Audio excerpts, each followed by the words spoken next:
Dr. Shilpa, ENT surgeon at Bangalore Baptist Hospital. Today I'll be briefly talking about cochlear implant and the candidates for cochlear implant.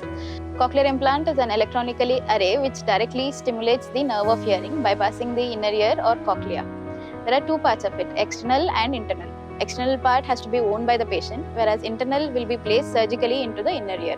Coming to the candidates for cochlear implant. Patients who are getting benefited by hearing aids, there is no need for cochlear implant. And those patients who are not getting benefited with hearing aids and on hearing testing who have more than 90 dB hearing loss, such patients cochlear implant is beneficial. And patients with medical conditions who are having inner ear anomalies can also get cochlear implant.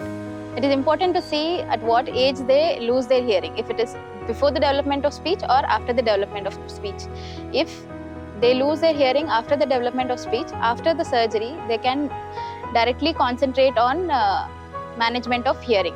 If it is before the development of speech, usually such patients are children born with hearing loss. They have to be timely diagnosed and treated. If not, they will have difficulty speaking, difficulty communicating, difficulty hearing, and there might be absent development or underdevelopment as compared to their age-appropriate peer groups. At Baptist Hospital, we do newborn hearing screening where all the newborns are screened for hearing loss and if required are further evaluated to give cochlear implant. Baptist is also approved for central government scheme, ADIP scheme, where eligible children less than 5-year-old and below the poverty line are given cochlear implant and audio-verbal therapy free of cost. Kindly, if you see or come across such patients or you have hearing difficulties, get appropriate diagnosis and treatment done.